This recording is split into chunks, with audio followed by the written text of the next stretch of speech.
Hello, everyone. This is our last meeting of the new SLP, SLPA team. And I'm sure you are glad that we're near the end of the school year.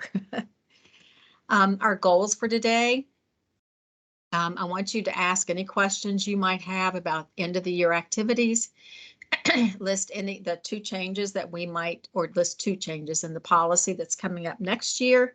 And hopefully you'll be able to explain those changes. So, end of the year craziness. It is crazy. That's why we don't have as many people attending live. It's just a very crazy time of the year. It never gets less crazy, but it gets more predictable. So my first thing that I would like to ask you guys is if you have any questions about what you're doing at the end of the year, and anything that I could help address as you're tying things up.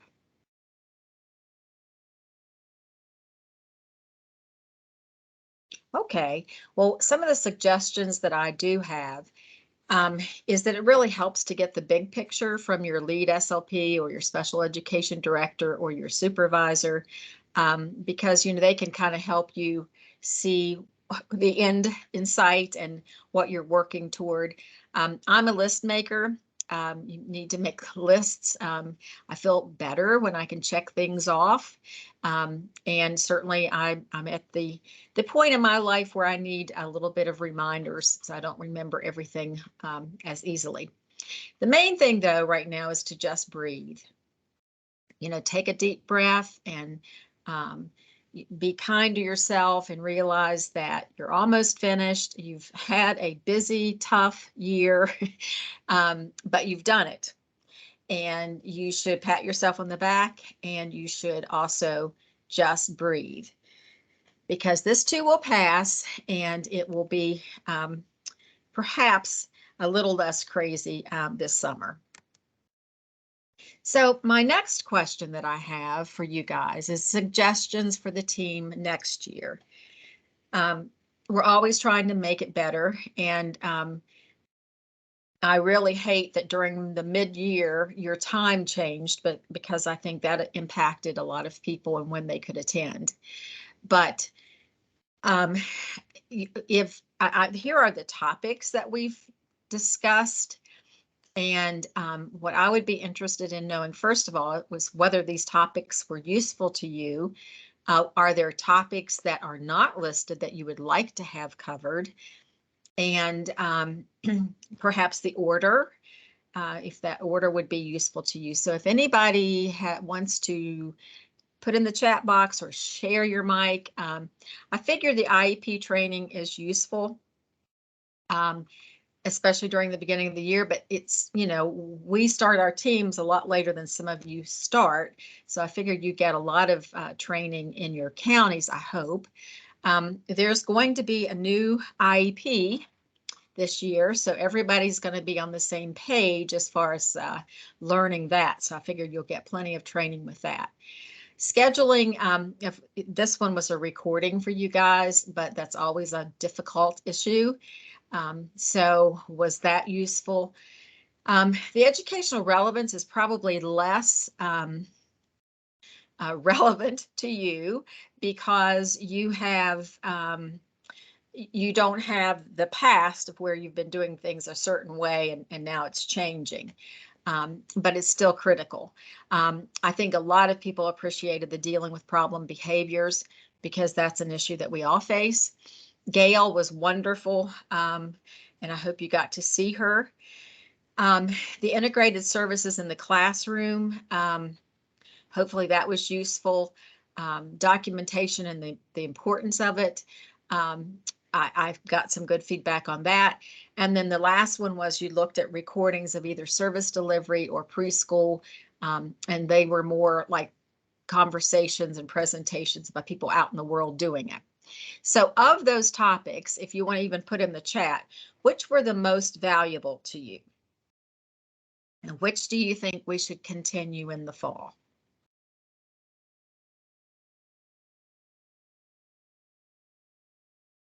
I'm watching the chat box. If people can just put in your, or if you want to unmute your mic, that's great too.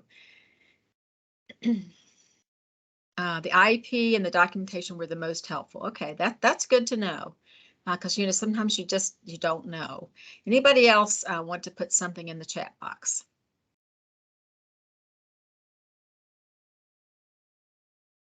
Are there topics that we did not include that you would like to have included?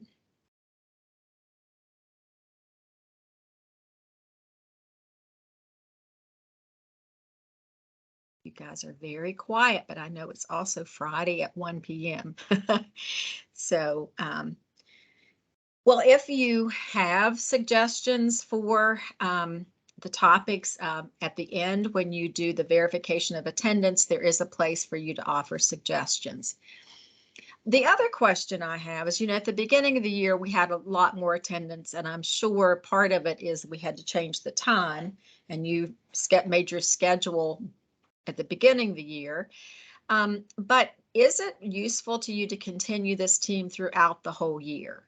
Or does it make more sense for us just to do it at the beginning? So in the chat box, would all of you respond? I mean, should we do it all year or just a half year?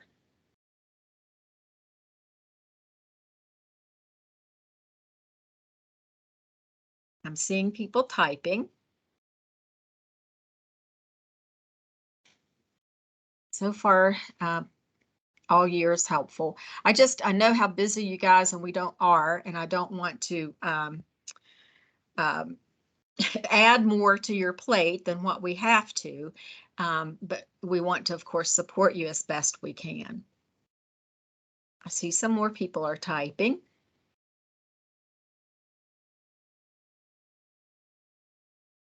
And Joanna says it's helpful for the CEUs. That's another question that I have. I did not apply for ASHA CEUs for the new SLP and SLPA because a lot of the new SLPs are in their CFY year, or a lot of you are SLPAs. I know that continuing ed is useful, but what about ASHA? Jill, I see that you're on here. And so you're new, but you're not new to therapy so much or to the profession. So would that have been useful for you?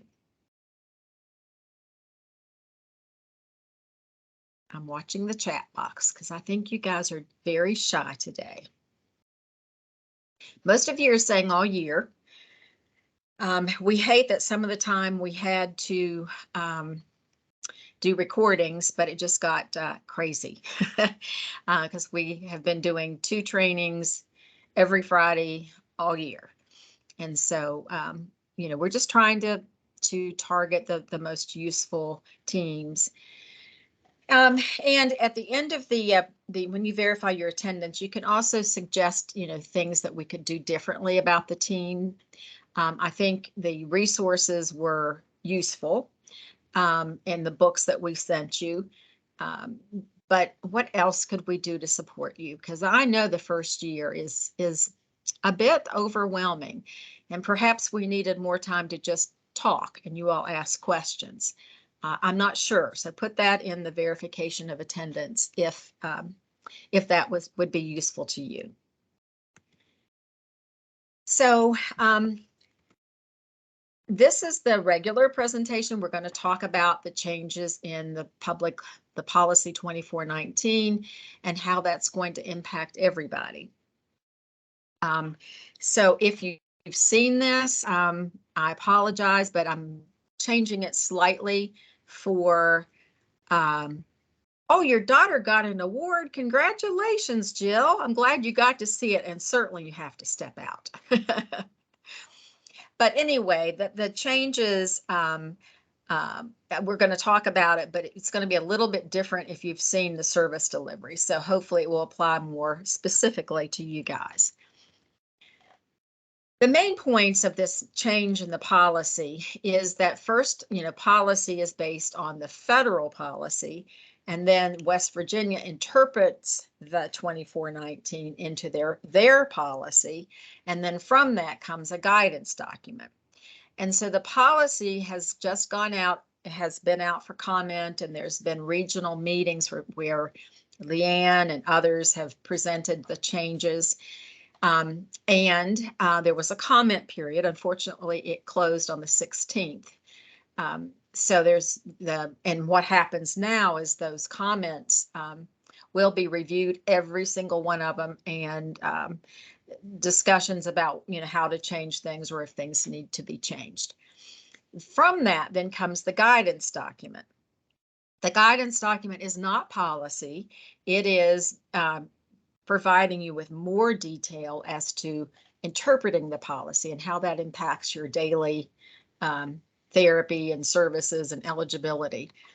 And so all of that impacts your service delivery. And that's why at first we initially presented it in the service delivery team, because there will be some major changes. That being said, we've hopefully, now for you guys, because you're new, you've not been through a lot of this, although we did talk to you about integrated services and educational relevance. Hopefully most of you have heard about STEPS, but for folks who've been in the schools for a while, this was really emphasized for a period of time because people needed to prepare for this policy change. In addition, there's been an emphasis on comprehensive language evaluations and services. And from that, we did a lot of language training. Unfortunately, you guys didn't get to participate in a lot of the training, but hopefully we'll have more.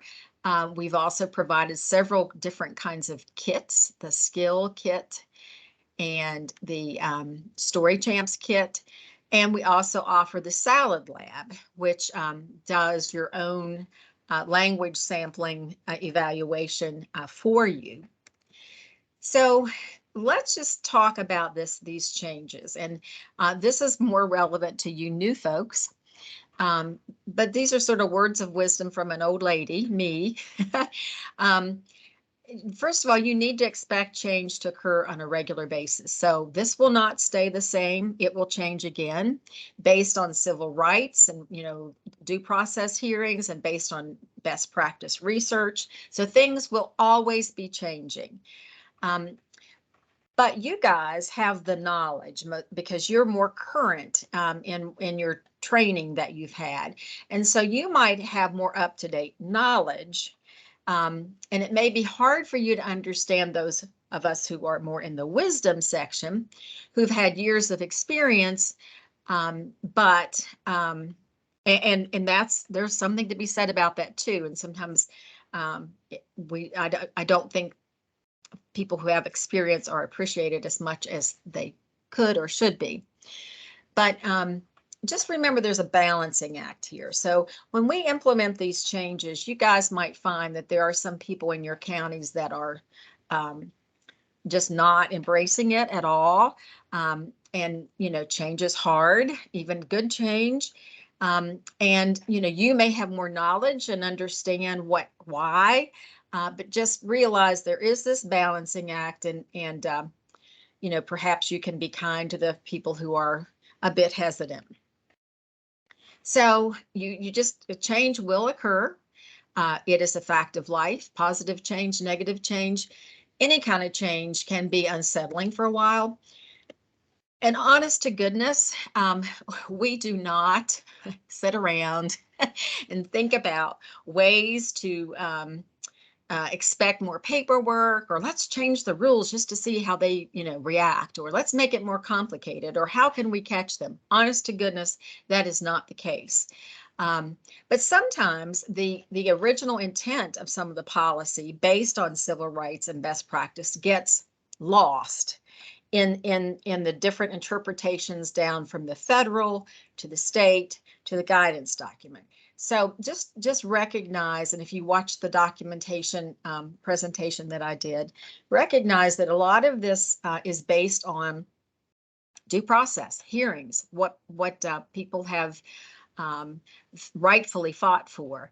And so, you know, having an IEP, because I can honestly remember when there weren't IEPs, makes a lot of sense, because there were often children in the schools who, you know, weren't able to keep up in the classes, and they didn't really have a plan, and they certainly didn't have any standards or expectations for them. So there's reasons behind this. So I'm going to take a trip down to memory lane. For you, this will be a history lesson. But this is the information that we provided to the SLPs and SLPAs who were working in the field. First of all, the guidance document in 2015 was the latest guidance document. As I said, we're going to come out with a new one.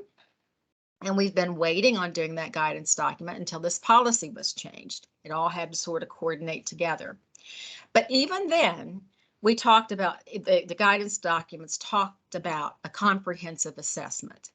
And it included a lot of different things, which for some people are like, what? I mean, even now when we did the policy and sent it out for comments, some people were saying, dynamic assessment, what's that?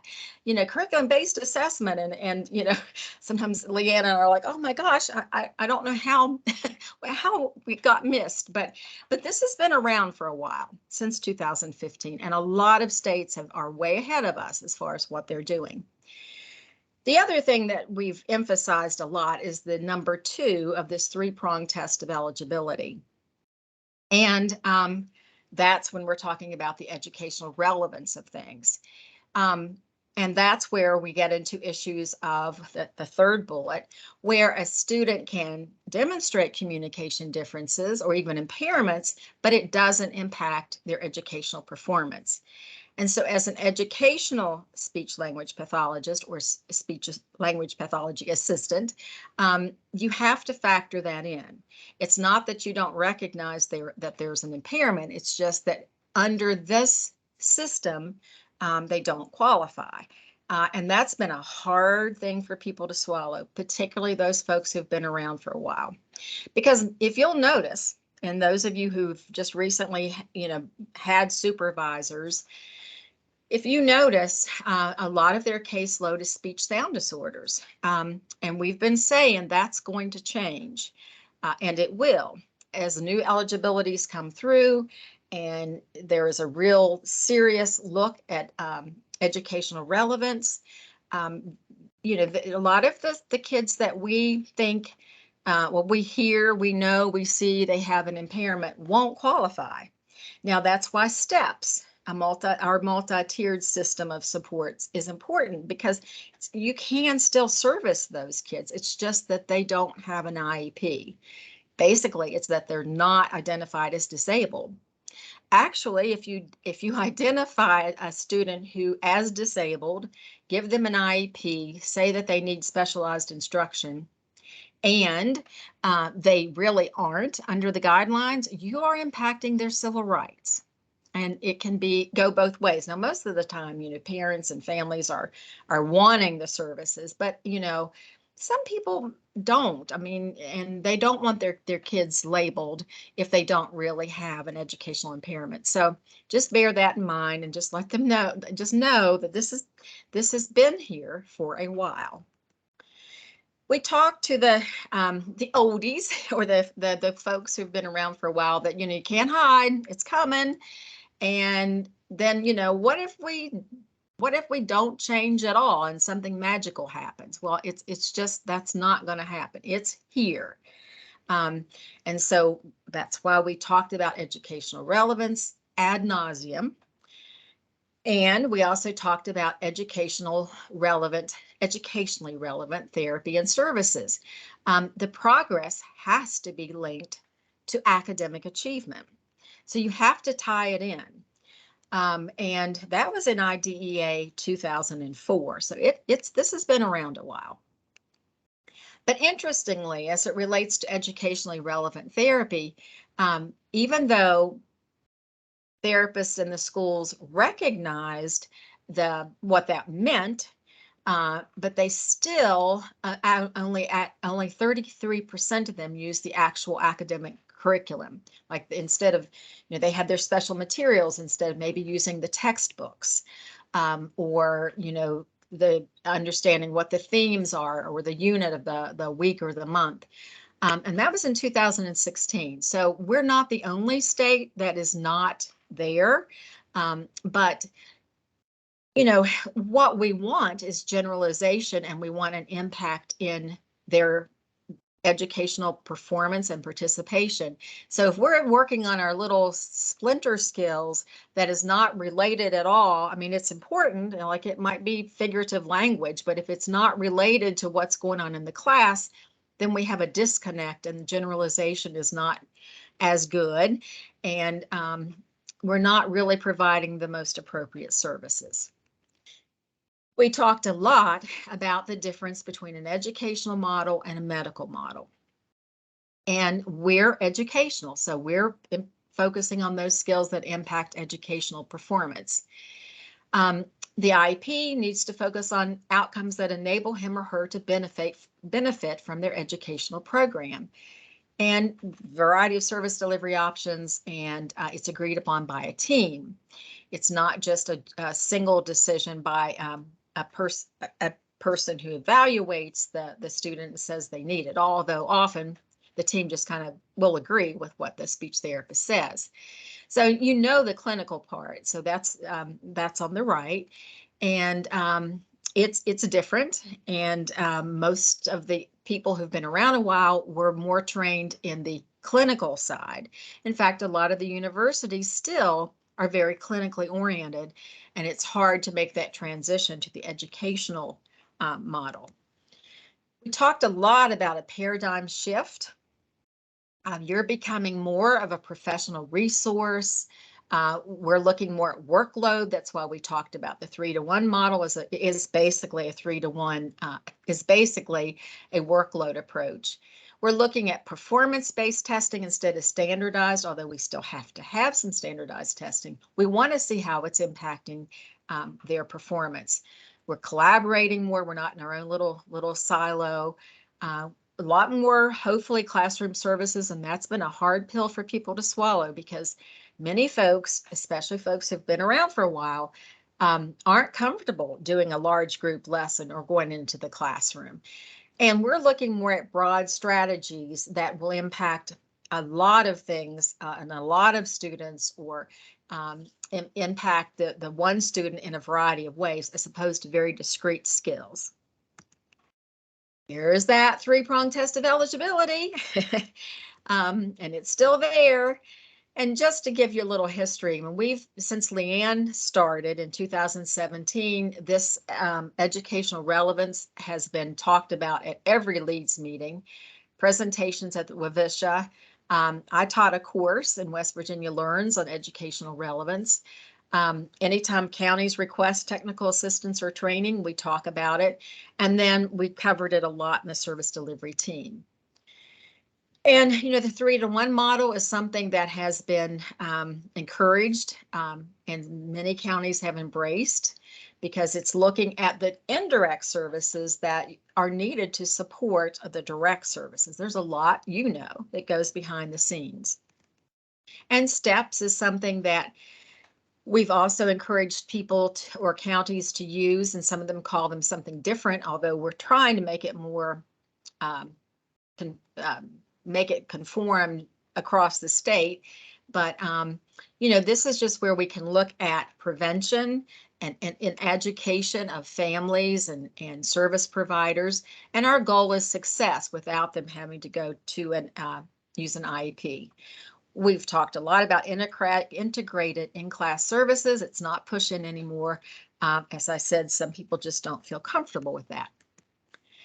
Interprofessional practice is the buzzword in all the therapy organizations, and no doubt, it's good reason. It makes a lot of sense that we work as a team and we share and collaborate. We also talked about the trainings that I mentioned to you. We did trainings in 2019 on comprehensive language evaluations. Well, we didn't, Dr. Brandel did. Dr. Brandel did trainings on language sample analysis, and I did training on the skills program, which is a narrative, very scripted program that is very research based. And then Dr. Brandel also talked about academic language. So those trainings with the different dates were in different areas across the state. This is pre-COVID, and so we were doing a lot of traveling at that time. And you have access to materials. The Salad Lab will be your friend when you get into the comprehensive language evaluations. And you can borrow standardized tests. They do free language sample analysis. We've, like I said, distributed Story Champs and Skill. And hopefully, if you didn't attend the training and didn't get the kit, someone in your county did, and you might be able to borrow it or look at it. And I think there are a few kits at the lab at WVU that you can check out and see if you are interested in purchasing that for your county. So that I know there's access to a lot of materials as well as tests. And then what Leanne and I did at our end Leanne did the first few of these. She collaborated with other state coordinators through the State Department agency. So people doing the same job as her in other states have this disability council that they all meet and they discuss issues and changes that need to take place.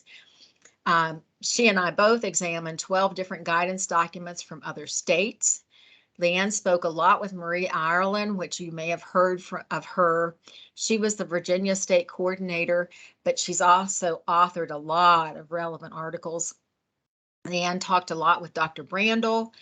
And then there were 5 stakeholders or leads SLPs who looked at the final document and gave comments. And we were changing things down to the last minute. And it's still going to change some because we're going to be reviewing the comments from everybody in the state. It was out for public comment. It's now past the May 16th, but they did the public hearings.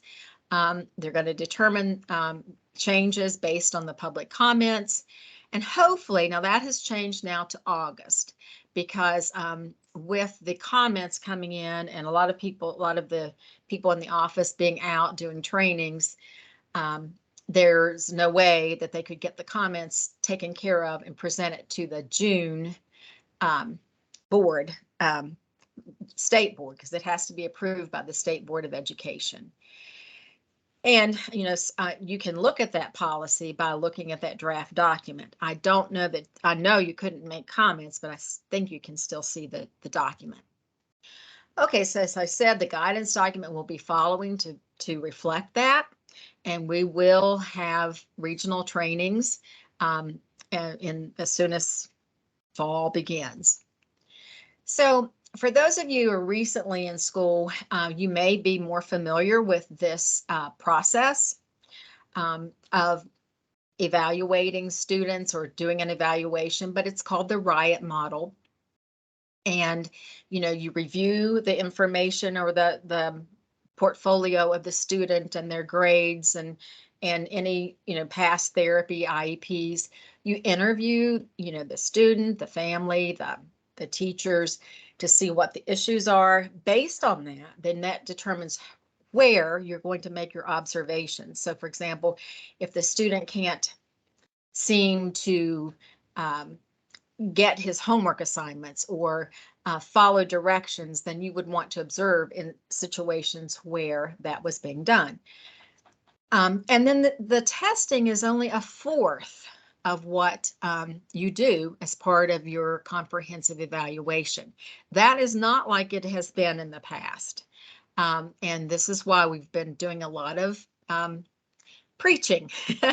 Testing is only a piece, and often it is discrete skills that are being tested and not the impact of the impairment that the student has. You'll find in the Virginia guidance document this type of graphic, and we've been given permission to use it in our guidance document. But you'll see when they look at a comprehensive language evaluation, I'll explain the graphic. One side of it, the left of that golden line, is other people are doing we're doing or getting this information, or you're getting this information from them. You're not doing it. So you would be looking and talking to the teachers and finding out what academic activities the student is having difficulty with, and where there are challenges. And then the contextual test would be, whatever they're doing to test for understanding, whether it's the end of the year testing or benchmark testing. Those kinds of things are within the context of the educational setting. Then on the other side, the SLP side, you have your speech language probes. That's where you might do a dynamic assessment of a specific skill that the interview and the teacher identified as a concern. And then you have, again, that little fourth of the decontextualized test, because they really aren't related specifically to what's going on in the classroom. So the emphasis is still, you need good tests and good specificity, and you want them to identify students, but then that's only a piece. And some of those tests don't necessarily identify the issue that you're trying to look at. So you have to look at the test for that as well. So you will find in the guidance document that's going to be coming out, there will be forms or a matrix for each of the areas. So there's going to be one for speech sound disorders and one for language disorders. And you will be looking at those disorders with an idea of whether there's no apparent impact, that's on the left here, a minimal impact, a moderate impact, or a substantial impact. You can see these are the 4 areas that were in that graphic. So here's the academic activity. So it does, for example, a speech sound disorder have an impact on academic activities? Do you see a relationship between their problems with academic testing and measurements and their impairment? Then here's your probes that we're going to talk more about, and there's your little bit of norm reference test. Now, those of you who are SLPAs, I see that there's a need and an opportunity for you to play a big part in a lot of this. This is just my opinion, and we'll know more in the future, but I can see where you would be gathering that information. You would be finding out from the teachers the academic tests and how the student is scoring. You might be doing some dynamic assessments with specific skills, that the SLP, is encouraging you to do. And I'm thinking, this is my thought, that it makes sense that you could do the language sample piece and record it and send it to WVU, because it's very scripted and yet it's so critical, and those are the kinds of supports that you might be able to do. So the comprehensive language assessment, you're looking at skills across multiple different areas, different settings. You're looking at the student's functional speech and language skills and the ability to access the academic program. So this is changing, but this is for today. With language, they were talking about you would have, and I think this has changed. Jill, you can help me. There would be at least 2 procedures, one of them with a standard score. So that would be, a language test that gives you a standard score. And it's a composite score that looks at both receptive and expressive language. And then at least 2 of the norm reference test, which is like specific to a skill, the language discourse analysis or language sample, the dynamic assessment, or developmental scales or criterion reference assessment. So that's changed, I know, slightly. And it could change again because we're still waiting for all the comments from the lead therapist. So just to kind of say to you, there's going to be the standardized scores and standardized testing, but there's going to be a big chunk that's other things. And that's the main thing that you want to be aware of and prepare for. So what you might look at, there's the 4 areas at the top that were in that graphic. The academic activities for language could be the classwork, the homework, your observations, your written, looking at written language. The academic tests could be your data sources, like the achievement tests or your end of the year learning, your benchmark tests, your pre-referral intervention. Now, in this instance, that's specific to the student going through the big pre-referral intervention, the MTSS that's in the school. We're not talking about steps here. Then on the right, you have the speech language pathology probes. This might be where you do the language samples, the interviews, the case history, and the dynamic assessment. It could be you're looking at a specific skill, or it could be steps, because you are documenting a baseline, and then you're providing intervention, and then you're doing a progress monitoring. So that could be included as the dynamic assessment. And then your speech language pathology norm reference tests, the 1/4, and you're looking at appropriate sensitivity and specificity. Now, a lot of counties don't have the most current tests, or they don't have a variety of tests. And I know that Leanne is talking to the special ed directors, and she's spoken to the main director at the state level, because there was discussion about, well, what do counties do? Well, hopefully there will be a decision to purchase some of these tests. But if not, there will be opportunities to borrow the tests. Okay, so any questions about the language? Let me just go back. Do you guys have any questions about that? Questions or comments? Because I know several of you are real new, and this can be like a lot of information, but every one of these forms, every one of these disorders or basic areas of impairments will have a form like this. And hopefully that will make sense to you and to the team as far as making a decision of eligibility.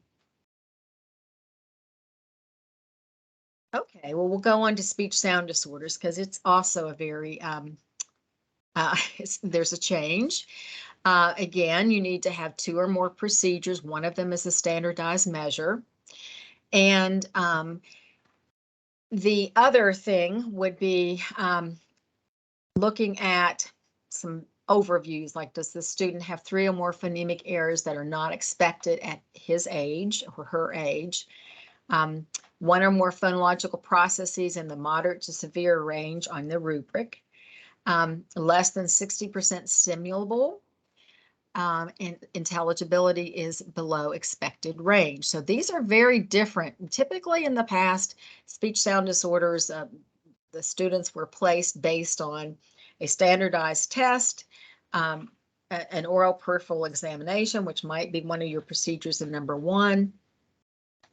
And, maybe a description of their speech sounds, but most people did not use the number 2.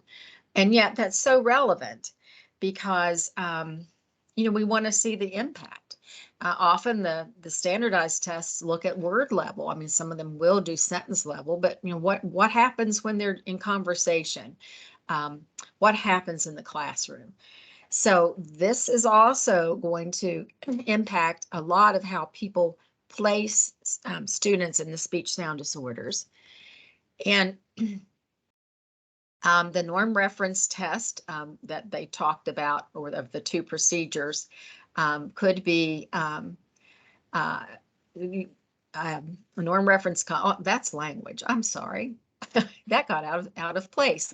That's describing what I just talked about a while ago, so I apologize.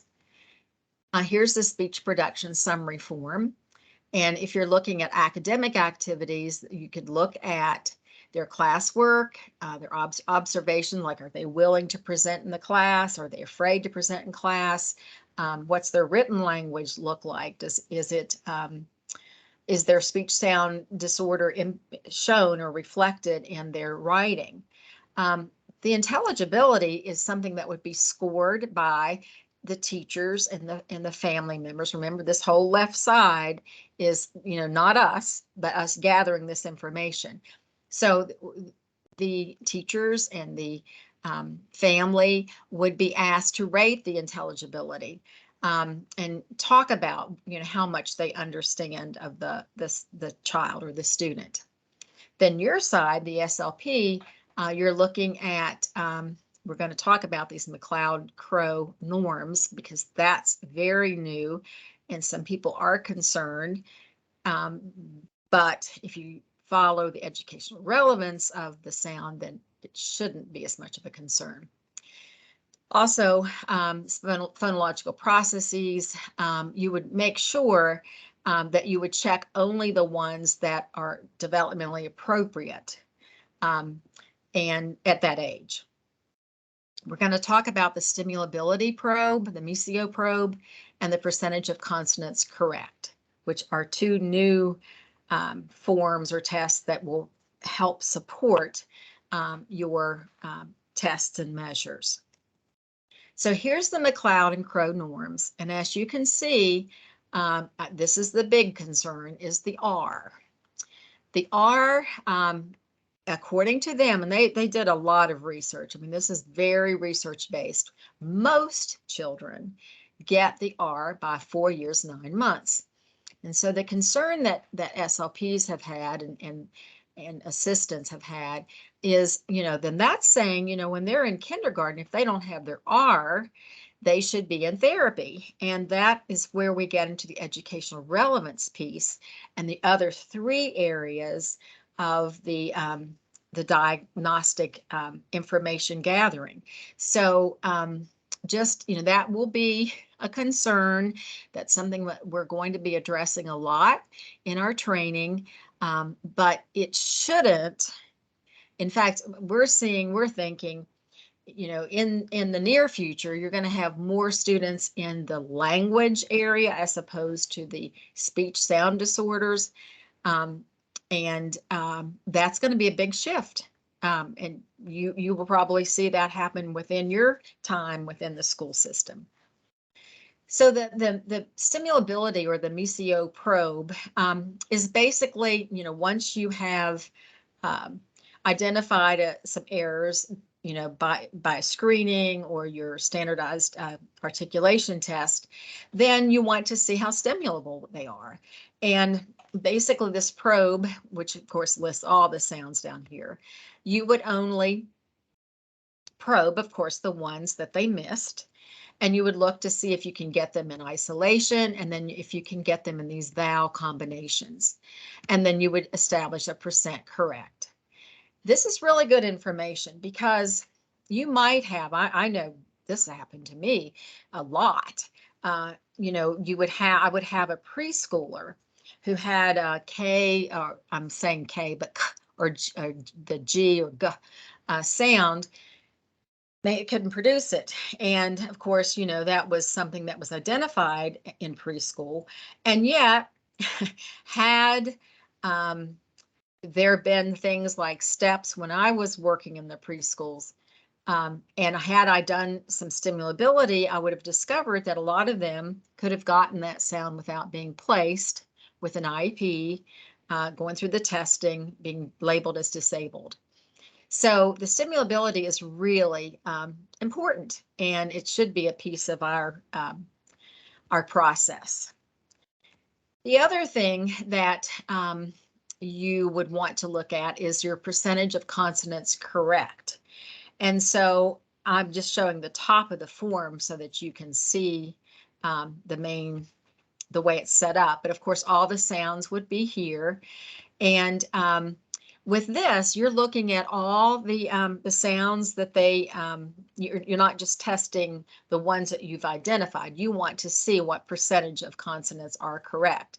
And what you do there is you have sentences. They found that it was just as reliable to have imitated sentences as to trying to do a conversation.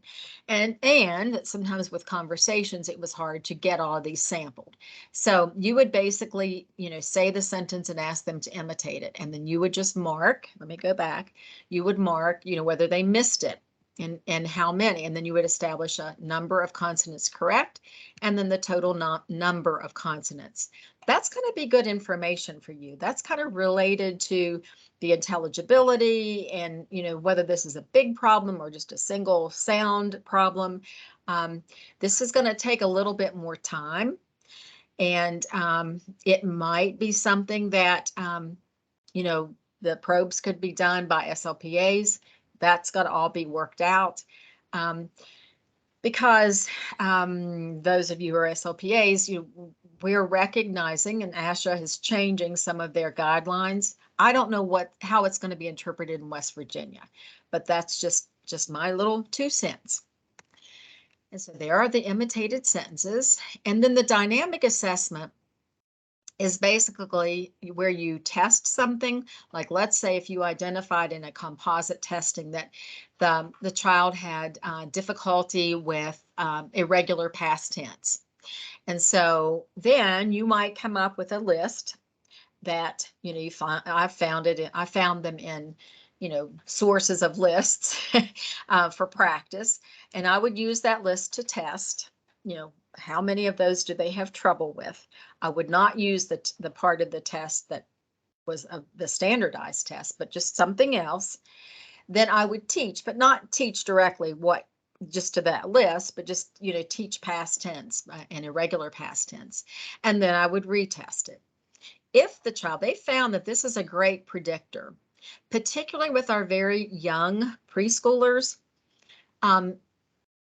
or children who have not been exposed to a lot of more sophisticated language, it could be that the issue is exposure, and giving them time is what is needed. And Marie Ireland did a wonderful presentation on that and the importance of dynamic assessment.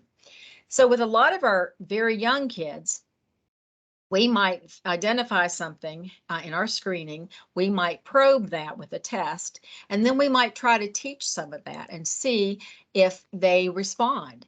And if they respond, rather quickly within 1 or 2 sessions through steps or your whole group instruction that you might do in the preschool, then that's saying that they can learn. It's more of an exposure issue. If you have students who don't get it, you've intervened and provided therapy or some intervention, then those would be the kids that you might see as having a disability. Okay, so that is all I have. Do you have questions about the speech sound disorders? Any questions, comments? I know this is a lot going through rather quickly, but what do you all see as being a concern?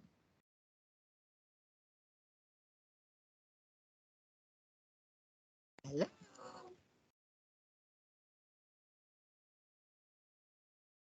Anybody out there?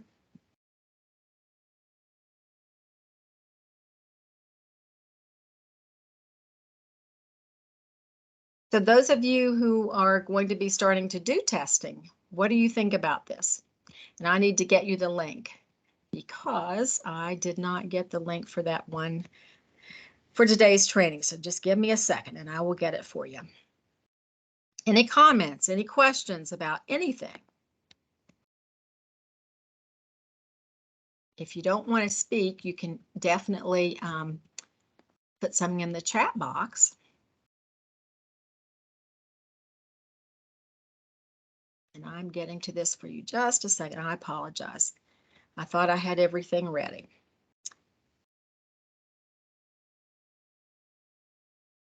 And I will copy this and I will put it in the chat box.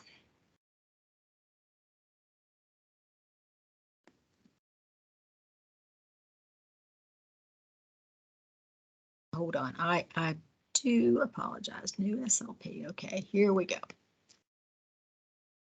You guys are awfully quiet. Are you there? I can't see your faces, so I don't know if you've fallen asleep or if you're in shock or what. Anybody have anything? Hold on, I'm copying this for you.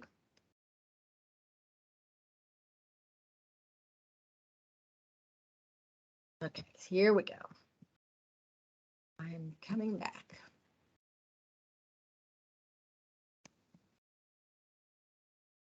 So here is the, it's a long link. I'm sorry I didn't do a hyperlink for you, but this is the form for you to verify your attendance. This is also the form where you could put suggestions for the team or suggestions for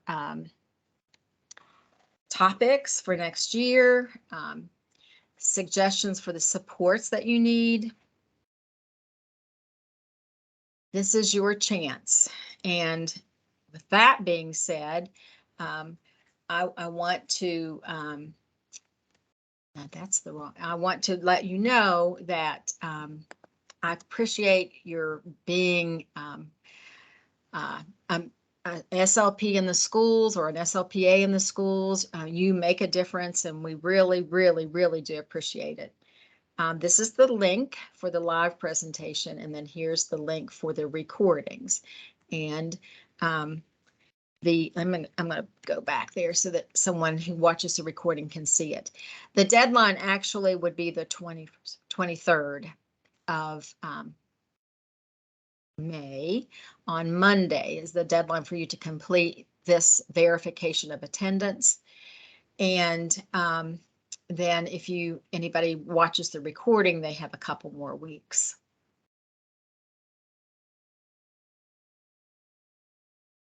And I'm going to quit sharing my screen, and I'm going to share my camera and say thank you. Thank you for all you do. And I hope you have a great summer.